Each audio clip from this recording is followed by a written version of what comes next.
Teman-teman sedharma, mari kita bernyanyi untuk mengagungkan nama guru kita bersama-sama. Namo Sakyamuni Buddhaya. Namo Sakyamuni Buddhaya. Namo Sakyamuni Buddhaya. Namo Buddhaya. Ya, selamat tahun baru 2025. Semoga kita semua diberikan kesehatan, kekuatan juga ya menghadapi mungkin musim yang berubah-ubah, apalagi dengan kejadian Tibet di tanggal yang sama dengan Amerika. Jadi setiap saat sesuatu bisa terjadi, sesuatu bisa berubah-ubah. Tadi ada yang nanya saya di luar sambil ngobrol-ngobrol, tema hari ini tentang apa? Jadi saya bilang tentang jalinan jodoh. Kemudian disebut lagi, udah jodoh aja lah Suhu, nggak usah pakai jalinan-jalinan, biar orang senang katanya gitu, biar yang jomblo-jomblo senang. Jadi hari ini entah apapun namanya, pokoknya tentang jodoh ya, tentang jalinan jodoh. Nah, yang harus kita ketahui adalah tentang jodoh. Sebetulnya dalam bahasa Indonesia mungkin jodoh ya, tapi sebetulnya yang saya mau bahas adalah tentang bahasa Mandarinnya Yingyuan.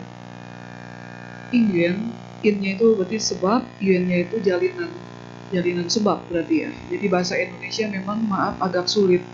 Jadi yang saya mau bahas lebih singkatnya ya dibilang jalinan jodoh. Jadi singkat kata, kita itu di tahun 2025 begitu banyak, kita udah lewat berapa hari nih? 12 hari dari tahun 2025. Jadi tahun 2025 ini saya harapkan akan menjadi permulaan yang baru. Sementara di tahun 2024, kalau sudah ada hal-hal buruk yang menimpa kita, atau mungkin ada jalinan jodoh yang tidak baik di masa lalu, maka di masa 2025 ini, apalagi beberapa hari kemudian ya, 2 minggu lagi nanti akan ada Imlek juga, tahun baru Imlek, Chinese New Year. Berarti semangat kita untuk menjalin jodoh yang baru ini harus sangat kuat, intinya seperti itu. Nah, menutup tahun 2024, saya diundang di beberapa tempat, sekitar 5-6 tempat, retret anak-anak di Puncak, kemudian ada beberapa retret juga sekolah, kemudian ada ceramah juga. Jadi saya pikir saya menutup tahun 2024 kemarin dengan sharing dharma, dengan sharing tentang kebaikan-kebaikan, entah itu ke anak-anak sekolah, ada juga ke orang dewasa, ada juga ke ya orang-orang yang 40-an seperti itu. Lalu menutup tahun 2024 itu di tanggal 28 terakhir saya ceramah kalau nggak salah. Berarti 29, 30, 31 itu kosong. Berarti libur saya ya, tidak ada jadwal keluar kota ataupun jadwal di Bogor sendiri. Lalu masuk ke awal Januari, ada undangan sembahyang tanggal 5 Januari. Tapi saya sudah niatkan bahwa saya akan menutup tahun 2024 dengan Dharma, dan saya akan membuka tahun 2025 juga dengan Dharma. Jadi terpaksa dengan berat hati, tahun 2025 di 5 Februari minggu lalu saya tolak dengan alasan ada tamu yang mengunjungi saya di wihara, dan memang ada sih. Jadi saya ingin menjalin jodoh yang baik di tahun 2025 ini dengan cara sharing Dharma, dan kebetulan jatuhnya di Pasarwan gitu ya. Jadi undangan Pasarwan 2025 itu di bulan Desember atau di bulan November, aku lupa. Jadi saya sudah niatkan dalam hati saya bahwa di awal dan di akhir adalah tentang Dharma. Karena saya sangat meyakini bahwa Dharma itu indah di awal, indah di pertengahan, dan juga indah di akhir. Nah, mengenai jodoh ini sendiri, saya ingin bercerita dalam satu artikel yang saya baca tentang jalinan jodoh. Jadi pada satu hari, Sakyamuni Buddha dengan Ananda yang mulia Biku Ananda, yang Arya Biku Ananda, pergi berjalan memasuki sebuah pasar.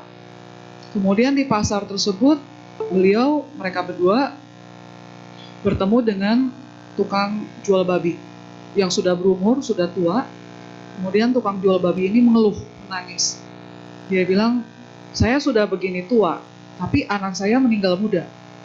Tadinya ketika saya punya anak, ketika saya masih muda, saya punya anak, saya berharap kalau nanti setelah saya tua, anak saya bisa mengurus saya. Tapi kenyataannya anak saya meninggal muda. Jadi sekarang saya harus berjualan untuk menghidupi diri saya sendiri. Betapa menderitanya hidup saya. Dia bilang begitu. Kemudian Buddha hanya diam dan tidak berkata apapun juga. Tapi Ananda mengamati. Tidak ada respon, tidak ada reaksi, tidak ada kata-kata dari Buddha. Kemudian ada lagi, jalan lagi, kemudian ketemu lagi dengan babi-babi. Babi-babi yang begitu banyak. Kemudian Buddha juga hanya terdiam. Terdiam, kemudian mereka berdua meninggalkan pasar. Setelah meninggalkan pasar, kemudian Ananda penasaran, yang Arya Ananda penasaran, kemudian bertanya kepada Sakyamuni Buddha. Kenapa Buddha tadi ketika ada orang tua yang berkeluh kesah hanya diam? Kemudian kenapa juga ketika Buddha bertemu melihat sekelompok babi-babi pun diam, tidak berkata apapun juga. Apakah ada alasan di balik itu? Kemudian Buddha mengatakan seperti ini. Orang tua ini dari masih muda, dia selalu berjualan ikan. Sedangkan kita tahu bahwa ikan-ikan itu tidak ada ikan yang sudah mati, terus dipancing, kemudian dijual di pasar. Semuanya pasti korban pembunuhan. Dalam artian di sini Buddha mau mengatakan bahwa orang tua ini kenapa mengalami perpisahan dengan anaknya? Karena dia tidak sadar bahwa mata pencaharian orang tua ini dari masih muda adalah berjualan ikan. Berarti orang tua ini dari masih muda sudah memisahkan antara anak ikan dengan orang tuanya. Jadi ada karmanya, yaitu si orang tua ini berpisah dengan anaknya karena penyebab karma di masa sekarang, bukan hanya di masa lalu. Kemudian tentang babi-babi itu, Buddha bilang bahwa kelahiran dulu saya pun pernah menjadi seekor babi. Jadi Buddha diam dalam artian beliau mengenangkan tentang jalinan jodoh, tentang satu jodoh karma, kenapa beliau bisa hari ini di kelahiran sekarang bisa menjadi seorang Buddha. Nah, dalam hal pelatihan diri, untuk menjadi seorang Buddha, untuk menjadi seorang samana, untuk menjadi seorang arahat, untuk mencapai nibbana, untuk mencapai seorang sama sang Buddha, itu butuh jalinan jodoh. Jadi jodoh-jodoh ini menurut saya dalam kehidupan sehari-hari sangat sulit untuk dijalin. Dalam artian jodoh yang baik, sangat sulit dijalin. Kenapa sangat sulit dijalin? Tadi di luar juga saya ngobrol sama Leon ya. Ngobrol juga tadi sama beberapa orang di luar. Saya teringat saya teringat tentang waktu saya bikin SIM di Bogor. Kemudian saya tadi bilang, ada nggak sih yang ada nama makanannya durian gitu kan? Karena durian juga banyak biku-biku yang suka makan durian, jengkol sama pete. 3 macam itu favorit para biku.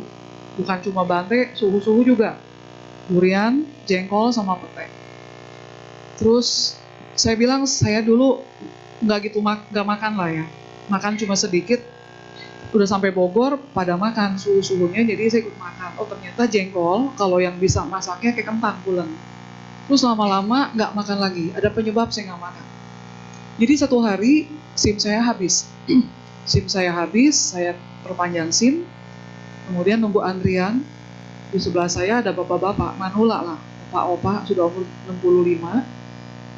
Terus dia duduk di sebelah saya, kosong bangkunya, tapi juga tetap duduknya harus di sebelah saya ya.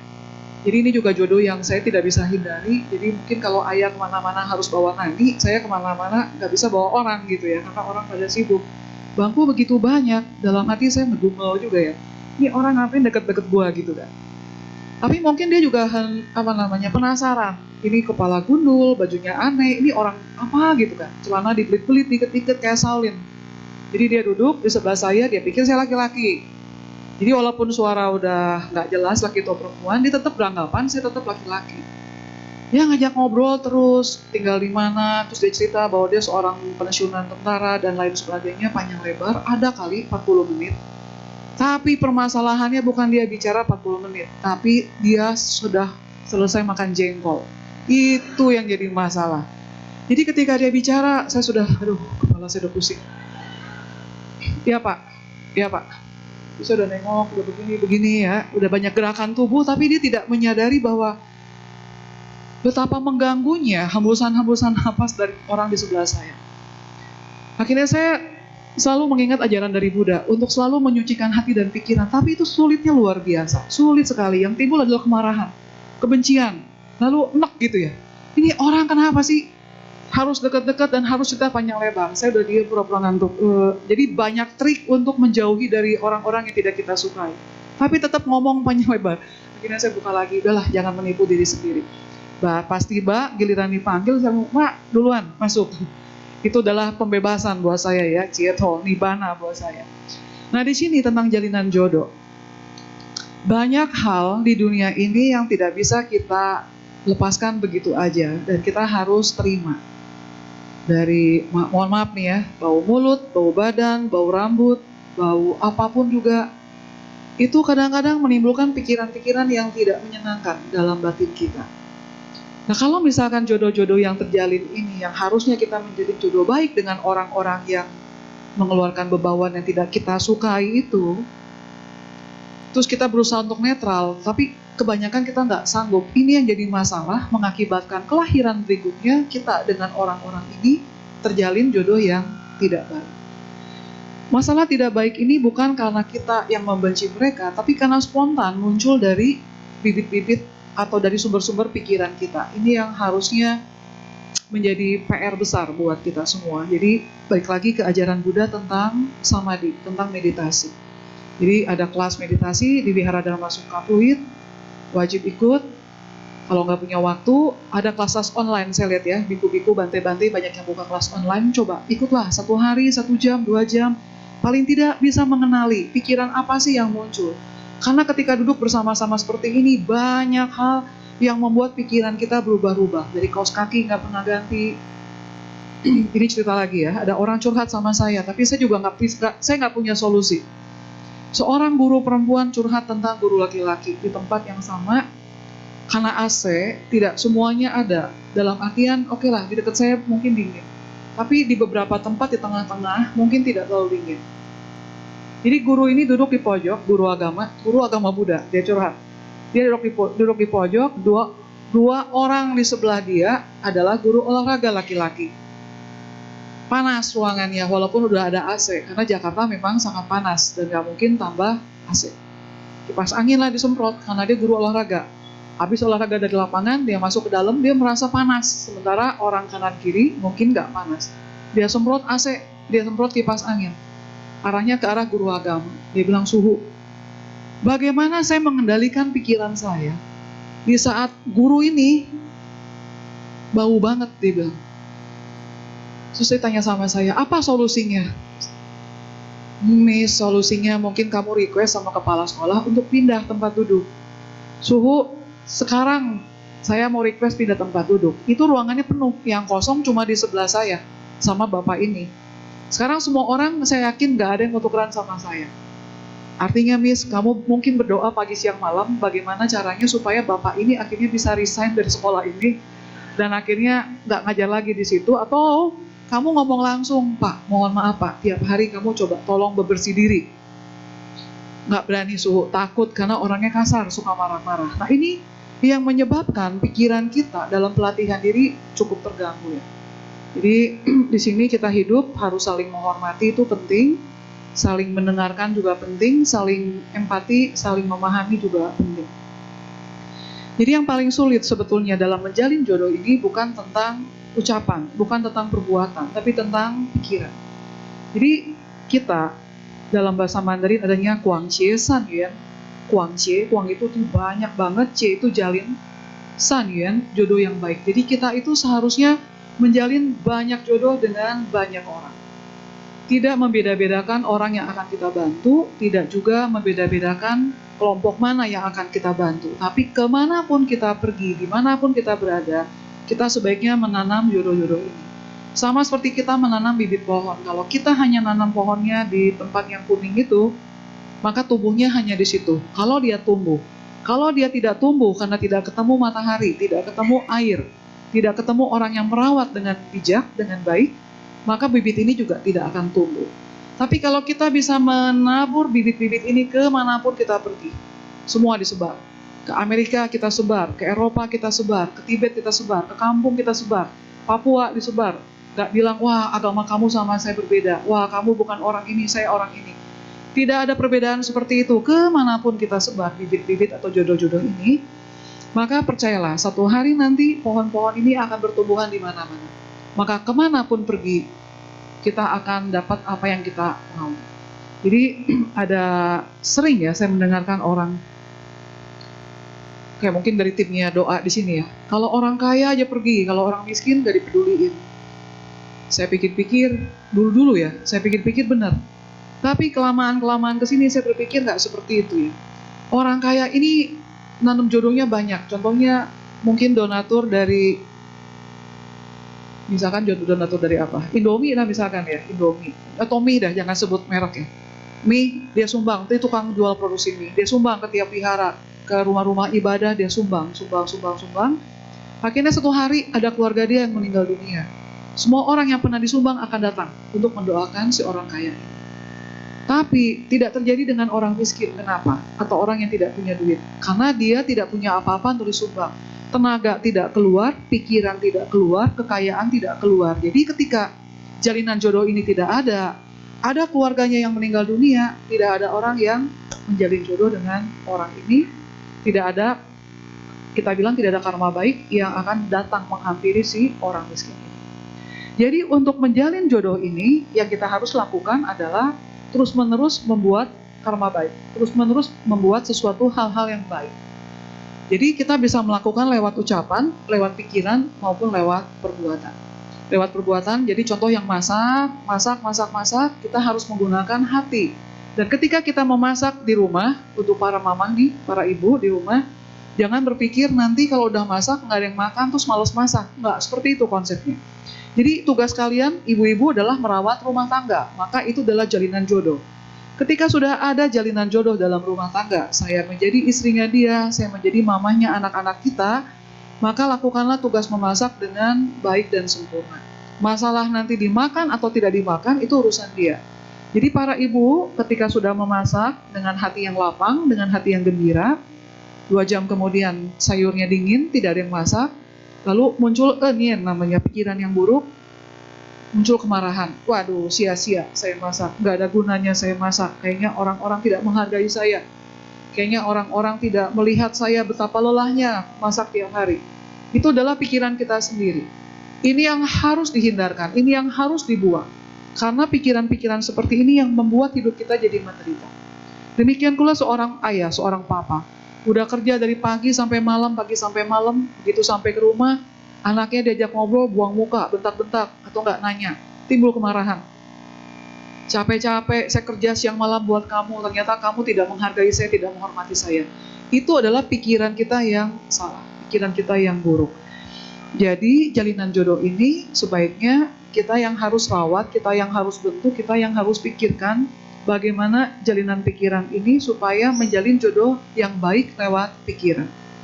Nah, ada sebuah cerita juga dari Sakyamuni Buddha di zaman dulu, ketika beliau sedang berkumpul dengan para muridnya. Kemudian satu kali, saya sering cerita tentang kelapa ini ya. Jadi Buddha dengan para muridnya berdiam di satu tempat yang sangat panas. Kemudian Buddha meminta kepada yang Arya Ananda untuk meminta kelapa kepada nenek tua yang punya perkebunan kelapa. Kemudian yang Arya Ananda datang membawa satu gerobak kelapa, terus mereka minum. Kemudian murid-muridnya bertanya kepada Buddha, sebelum Biku Ananda ini pergi menghampiri nenek tua, Buddha sudah menyuruh 2 orang untuk pergi, ternyata tidak ada kelapa satupun juga yang diberikan oleh si nenek tua ini.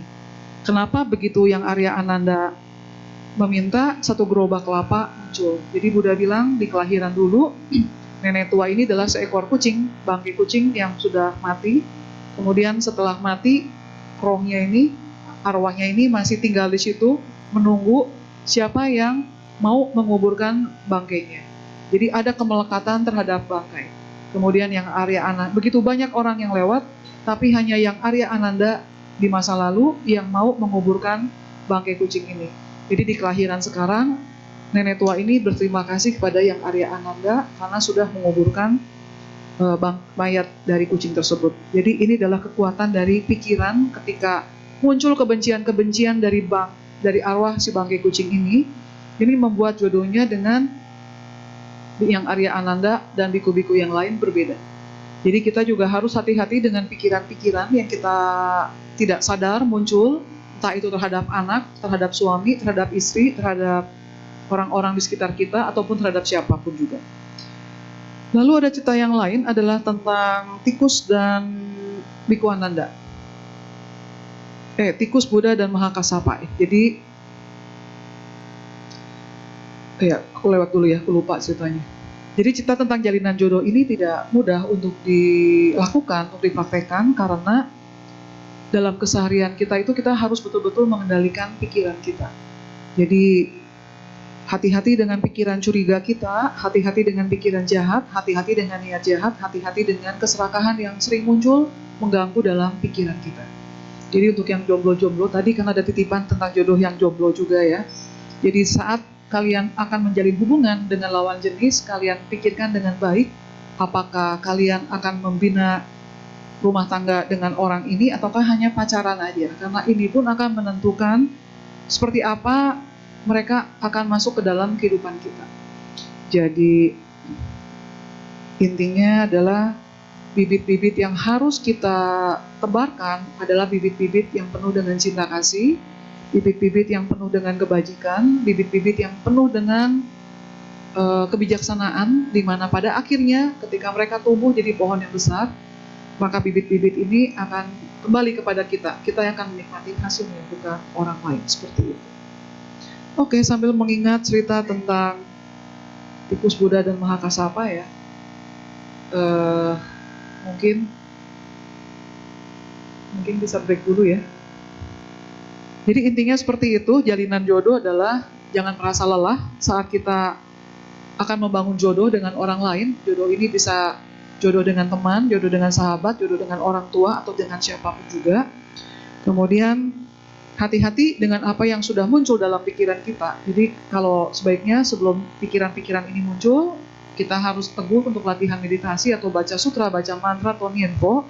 Dengan demikian, jalinan jodoh yang terjalin juga semakin lama semakin baik.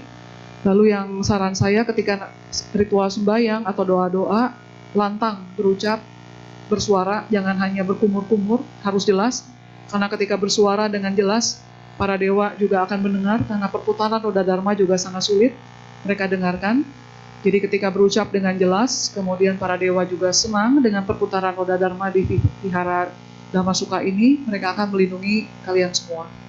Kemudian ketika bertemu dengan lingkungan yang tidak menyenangkan, tetap dilatih pikirannya, supaya jalinan jodoh yang terjalin antara kita dengan orang lain juga semakin lama semakin baik seperti itu. Sementara break dulu ya. Terima kasih.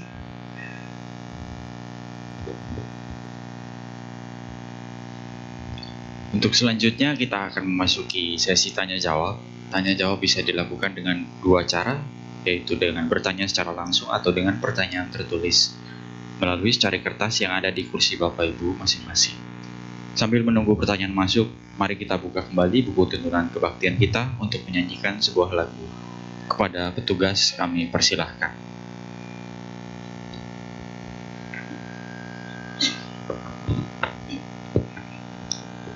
Marilah kita buka kembali buku tuntunan puja bakti kita. Di halaman 47 kita nyanyikan lagu yang berjudul Om Mani Padme Hum.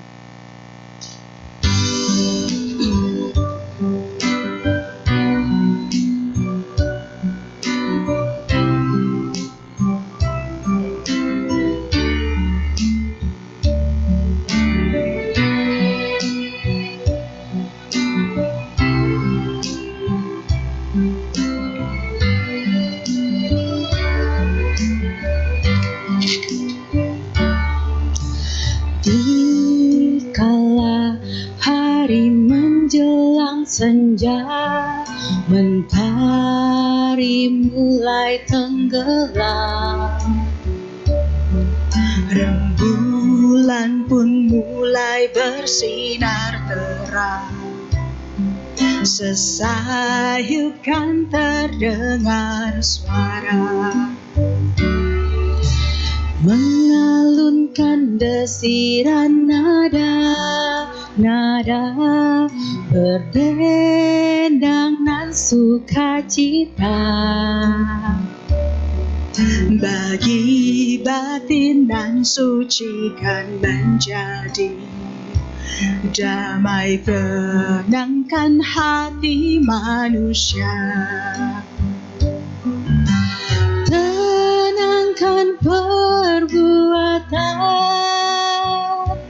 tenangkan ucapan pikiran, tenang pancarkan kasih sayangmu pada semua makhluk hidup. Kembangkanlah karunia-Mu kita sampai tercapai pantai bahagia. Oh Mani Padmehu.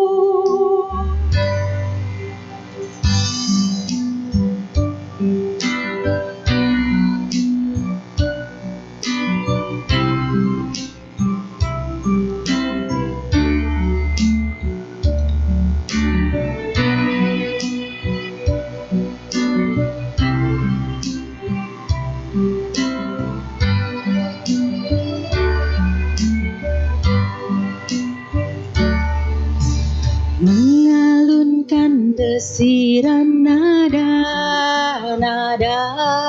berdendangan sukacita bagi batin dan sucikan menjadi damai tenangkan hati manusia. Tenangkan perbuatan, tenangkan ucapan pikiran, tenang pancarkan kasih sayangmu pada semua makhluk hidup. Kembangkanlah karunia-Mu kita sampai tercapai pantai bahagia. Oh Mani Padmehu. Oh Mani Padmehu. Terima kasih.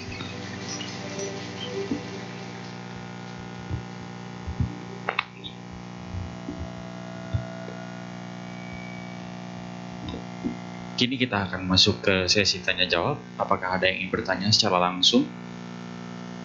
Silahkan.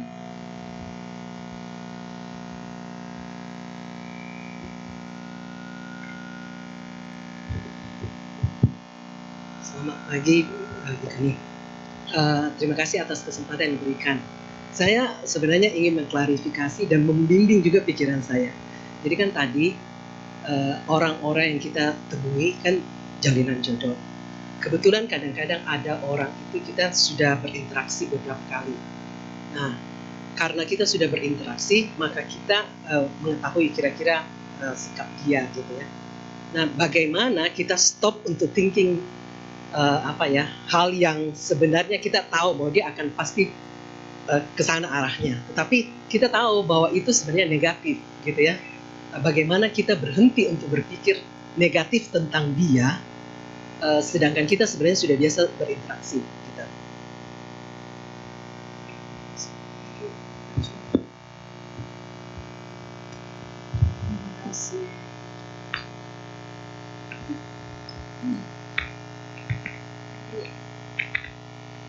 Tes, ya. Terima kasih itu pertanyaannya.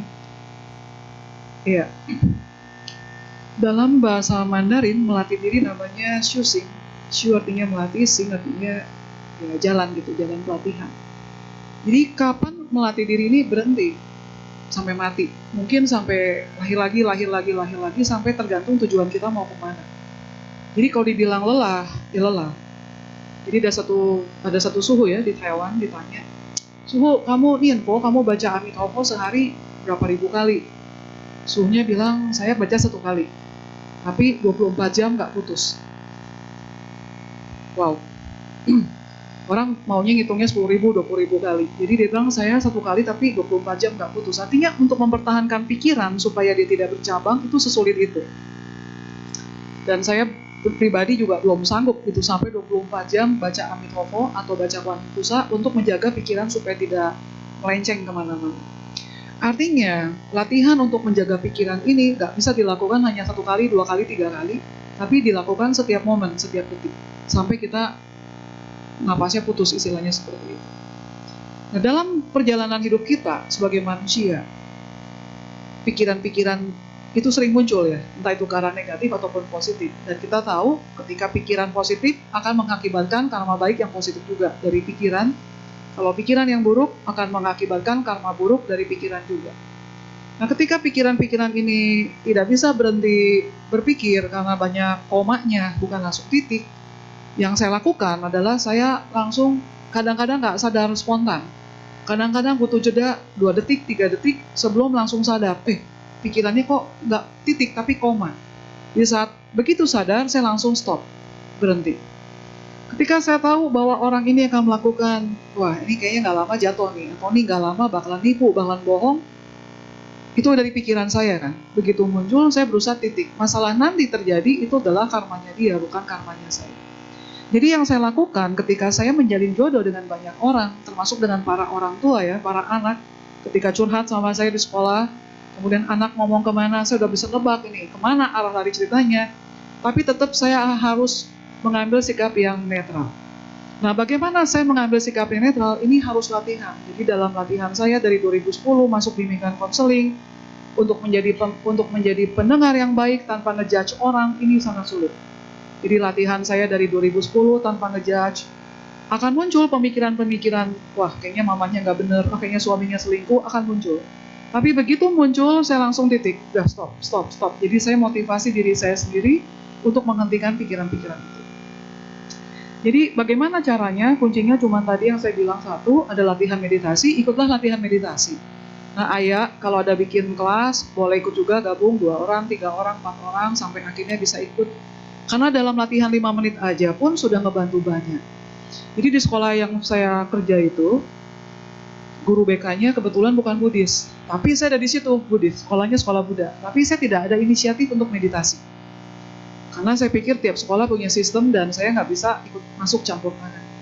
Nah, di guru BK-nya agamanya Kristen dan Katolik. Jadi ada anak yang bermasalah tantrum, tiap pagi tantrum.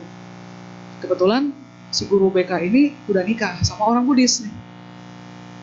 Terus dia bilang gini sama saya, Suhu, boleh nggak kalau setiap pagi anak yang tantrum ini dalam seminggu saya ajak untuk meditasi 15 menit supaya pikiran dia tenang. Saya bilang, oh boleh banget. Akhirnya 1 minggu berlalu, anak ini baik-baik aja. Nggak ada masalah tantrum lagi, teman. Akhirnya masuklah ke dalam kurikulum sekolah. Bahwa sekarang 6.45 anak udah harus masuk ke sekolah. 6.46 sudah dianggap terlambat. 6.45 sampai jam 7, anak-anak semuanya meditasi. Jadi dari program seperti ini sangat kebantu anak-anak di sekolah kami ini buat lebih menjaga pikirannya, menjaga sikapnya, dan menjaga ucapannya. Tapi tidak menutup kemungkinan bahwa tetap terjadi pelanggaran.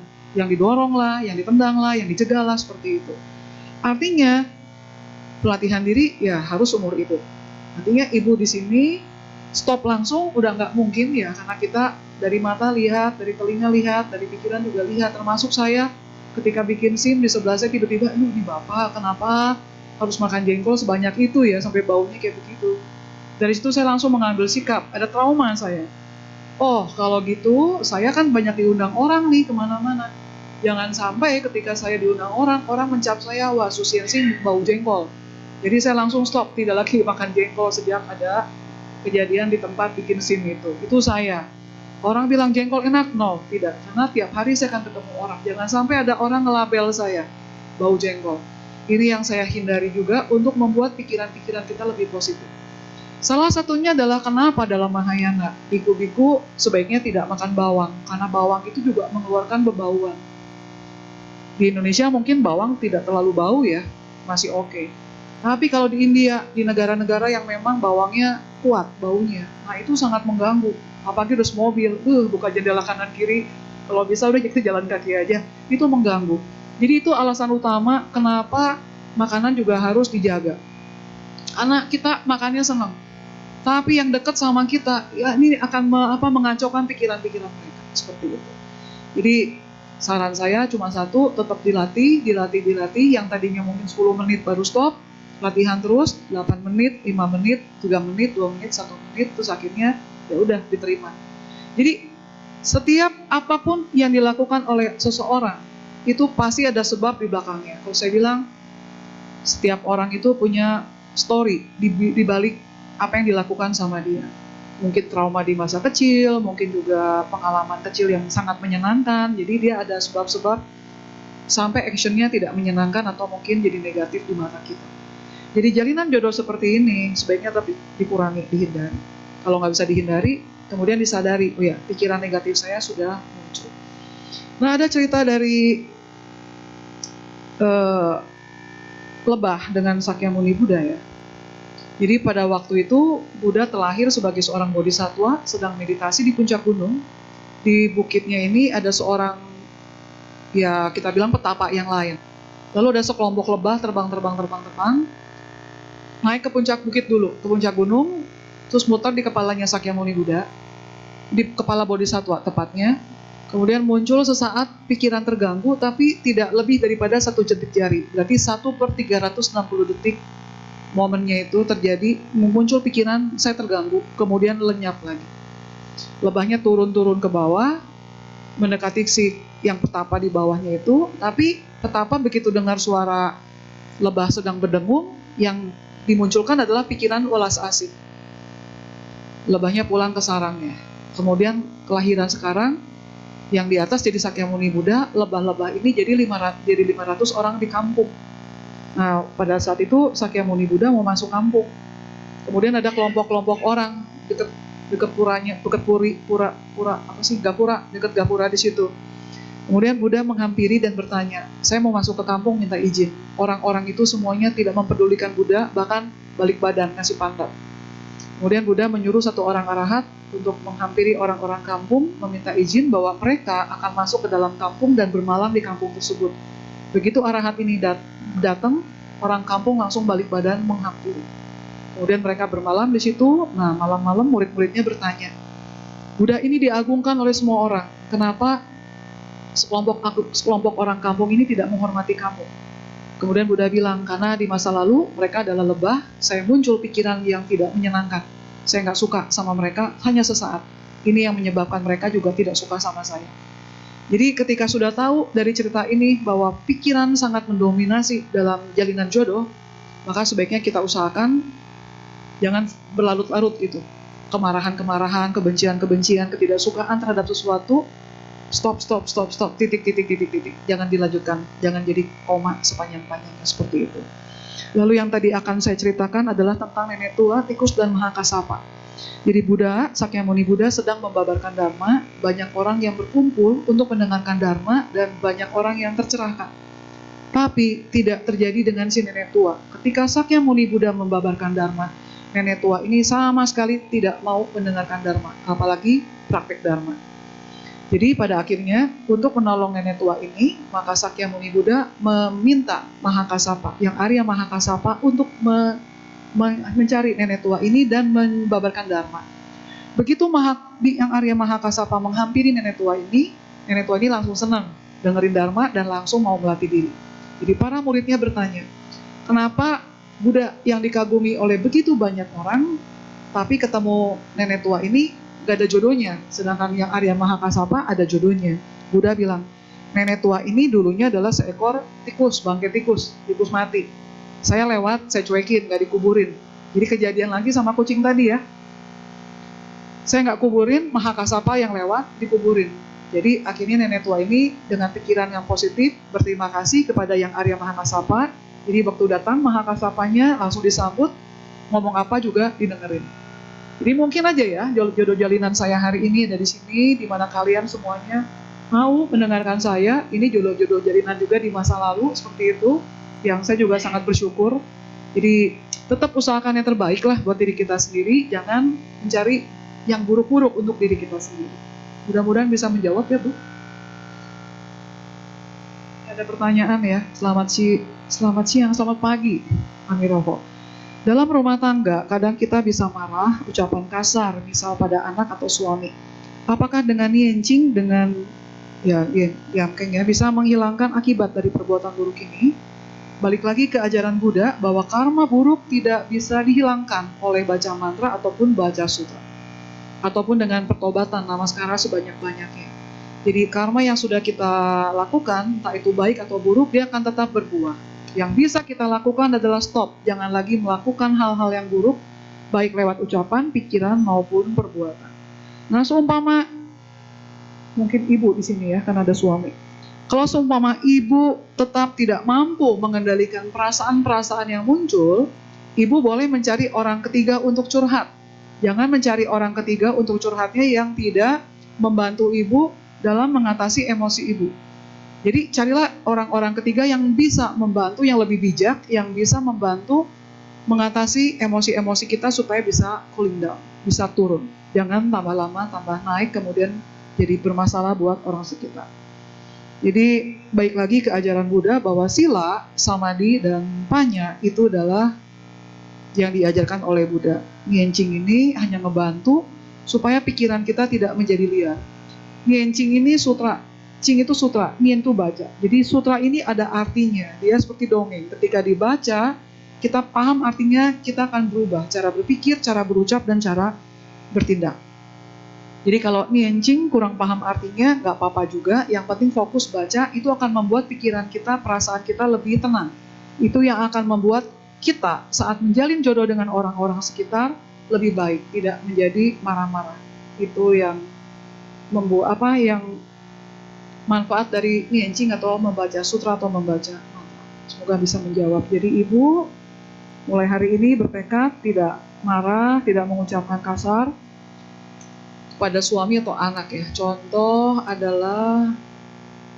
ya, ada orang yang mencari saya di akhir tahun kemarin. Anak, papa dan mama sama-sama keras kepala. Kemudian kalau saya bicara, kamu keras, semuanya memusuhi saya. Jadi saya mengatakan hal yang lebih positif. Saya paham bahwa papa orang yang sangat berprinsip, pakai sangat. Mama juga orang yang sangat berprinsip. Saya tidak menekankan bahwa mama sangat berprinsip, berarti kesannya saya lagi marah. Jadi saya mengucapkan dengan hal yang datar. Saya paham bahwa papa orang yang sangat berprinsip. Saya juga paham bahwa mama orang yang sangat berprinsip. Dan saya juga mengerti kalau adik ini juga orang yang sangat berprinsip. Jadi 3 orang yang sangat berprinsip dengan prinsip yang berbeda jelas tidak bisa disatukan. Jadi sekarang kita kumpul sama-sama untuk mencari jalan keluarnya. Lebih adem. Coba kalau saya bilang, kamu keras, ayo. Waduh, nggak bisa berantem. Jadi cara kita berkomunikasi itu juga mempengaruhi untuk menyelesaikan masalah. Sampai di titik ini, bagaimana cara melatihnya? Sulit ya, cara melatihnya, jujur sulit. Karena saya adalah seorang yang pemarah dari kecil. Jadi bawaan lahir saya adalah marah sepertinya. Masa lalu diselesaikan dengan marah, ke bawah sifat marahnya sampai di kelahiran sekarang. Akhirnya saya merasa lelah, dari ketika masa remaja, hobi saya adalah marah. Saya jarang nangis. Bukan karena strong, tapi karena lebih cenderungnya ke marah. Sedangkan nangis bagi saya adalah orang yang lemah, terus do nothing gitu, nggak ada actionnya. Tapi kalau marah, ada actionnya. Entah itu lempar barang, tendang pintu, kemudian melotot, buang muka, balik badan, itu udah actionnya. Dan orang jadi, wah takut nih. Itu yang saya lakukan. Tapi, setelah saya jadi suhu, saya banyak berubah, 60% saya berubah. Di Taman Sari saya tinggal, saya udah gak pernah marah, tapi saya simpan di dalam hati. Jadi semua kemarahan-kemarahan saya simpan di dalam hati. Tujuannya cuma satu, supaya orang anggap saya adalah orang yang baik, tidak pernah marah. Tapi saya lelah, jadi orang lain. Dan pada akhirnya umur bertambah, pengalaman juga bertambah, saya berpikir kalau mau marah, marah aja. Jadi akhirnya ketika ada orang bilang, Suhu boleh gak marah? Boleh. Karena saya pernah mengalami satu masa di mana saya menahan perasaan saya, yang terjadi adalah saya makin sebel sama orang-orang. Akhirnya saya jadi menggerutu dalam hati, makan banyak pun gak bisa gemuk, istilahnya seperti itu, tidur pun gak gitu nyenyak. Muka mungkin jadinya sedikit garang-garang gitu ya, jadi kayak orang jutek. Saya pikir tidak membantu, karena jalinan jodoh ini juga perlu saya tingkatkan. Jadi ketika orang bertemu dengan saya adalah senyum, ramah, itu yang harusnya kelihatan. Bukan yang asal muka melotot-melotot seperti itu. Akhirnya usia bertambah, 40 tahun ke sini saya merasa bahwa saya harus berubah. Jadi orang bilang bahwa life begins at 40. Jadi hidup mulai usia 40, saya juga mau berubah diri. Jadi saya mencari akal, gimana caranya nih? Ajaran Buddha bagus banget, tapi kok saya nggak sanggup ya, nggak marah-marah. Akhirnya saya mencari jalan lain. Oh, jadi kalian-kalian nih saya cari usul. Kalau emang emosi ini sudah sangat meledak-ledak, carilah olahraga yang melempar-lempar.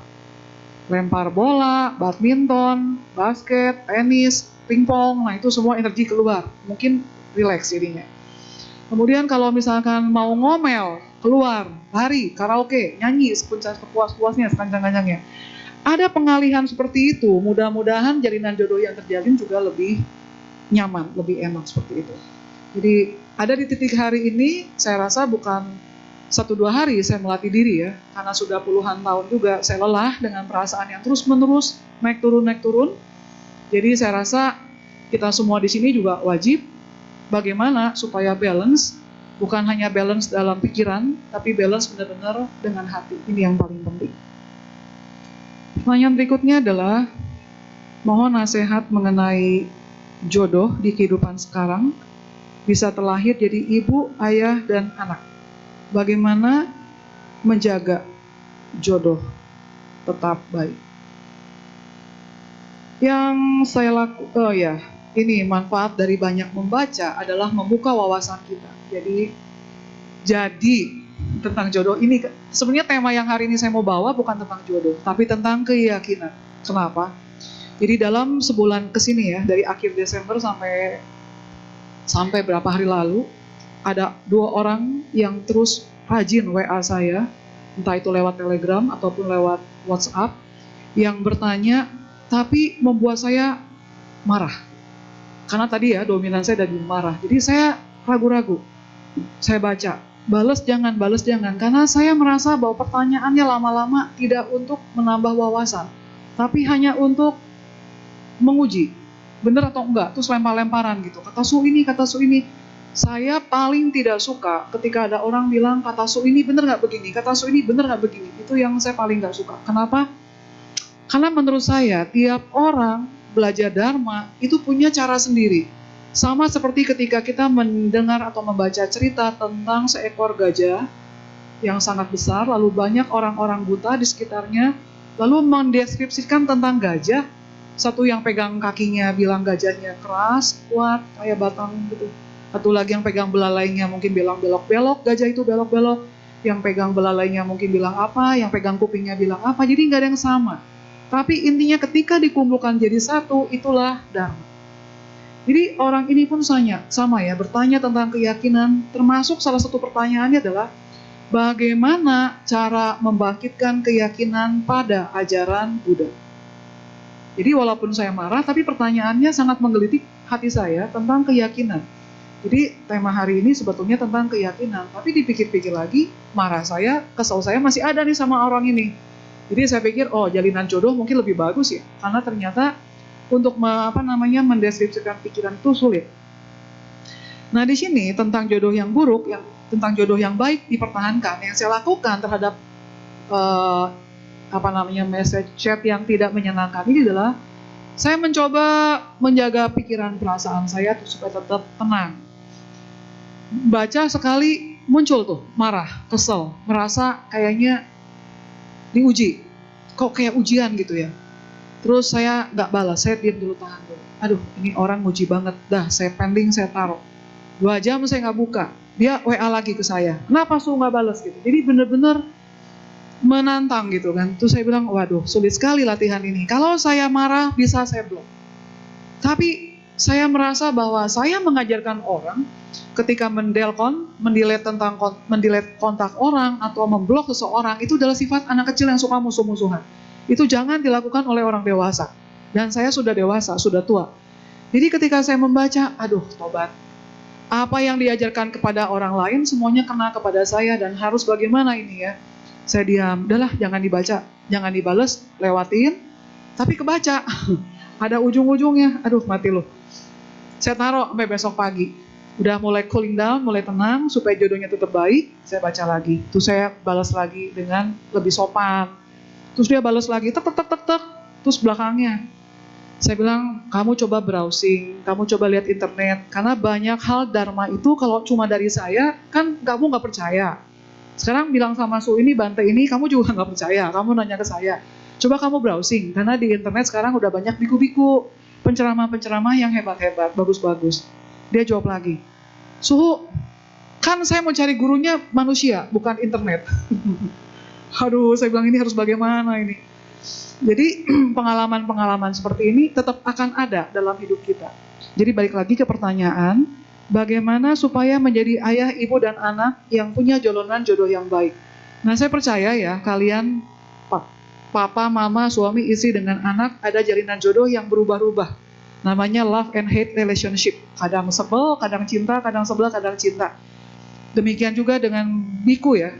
Suhu dengan muridnya, muridnya dengan suhunya, karyawan dengan majikannya, majikan dengan karyawannya, semua seperti itu, termasuk di yayasan Dharma Suka. Pasti ada keributan-keributan suka dan nggak suka, itu ada. Oleh karena itu Buddha mengajarkan tentang sila, terutama sila keempat, hati-hati dengan ucapan.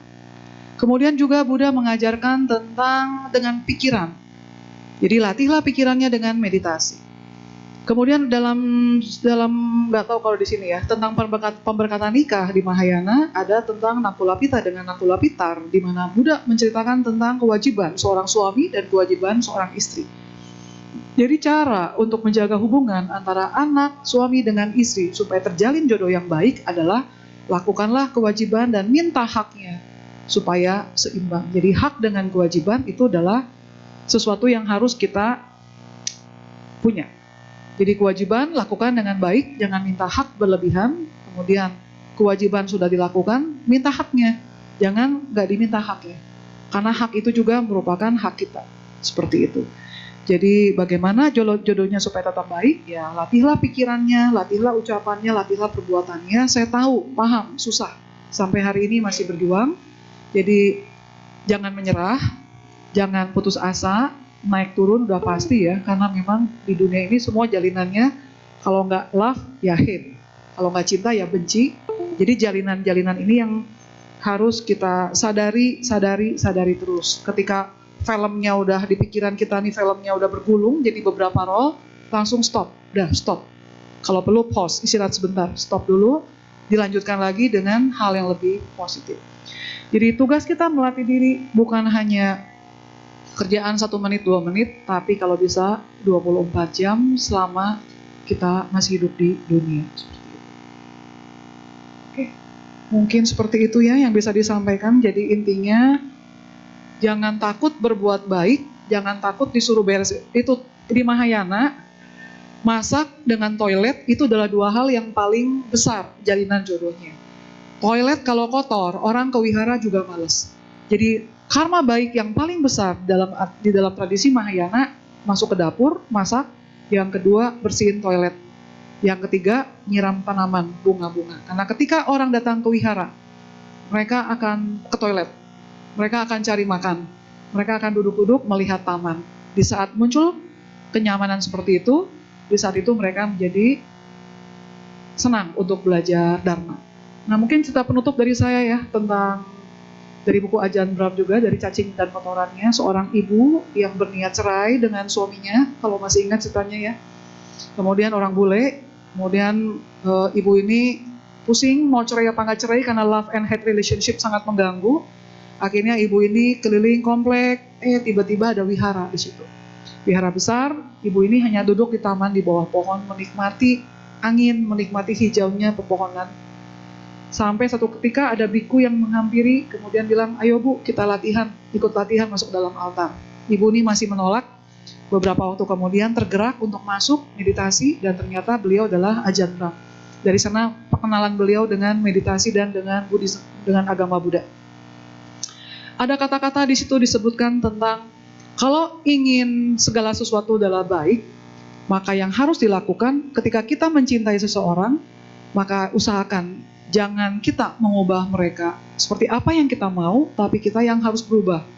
Mereka mau apa, kita yang berubah. Nah, ibu ini sampai ke rumah kemudian berpikir, ada baiknya saya berubah. Jangan mengharap suami saya berubah, tapi saya yang berubah untuk mereka.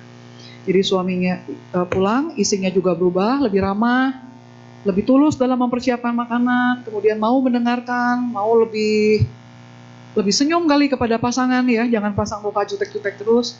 Akhirnya suaminya melihat istrinya berubah. Kemudian langsung bertanya, apa yang membuat kamu berubah? Dia bilang meditasi. Jadi apa yang kamu mau sekarang? Meditasi, altar kecil di rumah. Jadi dibikinkan altar meditasi di rumah, kemudian istrinya meditasi dan akhirnya suaminya juga bisa meditasi. Jadi jalinan jodoh ini jangan dipikir begitu sulit. Jalinan jodoh ini begitu mudah, merapikan tempat duduk, kemudian ada sampah dipungut, nyiram pohon, bersihin toilet. Kalau tertulis di toilet, ini adalah WC duduk, bukan WC jongkok, please, jangan jongkok. Karena baunya kemana-mana, terus orang jadi emosi karena baunya kemana-mana. Itu salah satu juga membuat jalinan jodoh yang baik ya dengan orang-orang. Kemudian makan, mama masak atau mungkin sayur kalau masak, tanya, keasinan kah, terlalu manis kah, atau apa. Jadi kita minta masukan dari orang lain supaya kita ada perubahan juga. Kemudian dari anak juga belajar nyapa, ramah, dan lain sebagainya. Jadi yang paling penting menjalin jodoh dengan orang lain yang paling mudah adalah melempar senyum kepada orang-orang, tapi jangan sambil senyum genit-genit ya. Semua disapa-sapa, semua genit-genit, tapi tetap kita harus tunjukkan bahwa kita adalah orang yang punya integritas. Kita adalah orang yang punya harga diri, tapi tetap ramah. Suatu hari nanti orang akan menghormat kita bukan karena orang takut sama kita, tapi karena memang kita baik, seperti itu. Jadi penutup dari saya adalah tetaplah baik dan tetaplah berbuat baik, karena menjalin jodoh itu harus kita yang kondisikan sendiri. Gak ada alam yang mengkondisikan buat kita, seperti itu. Tetap semangat, jangan putus asa. Terima kasih sudah mendengarkan, semoga bermanfaat. Selamat pagi, Amitofo, Namo Buddhaya.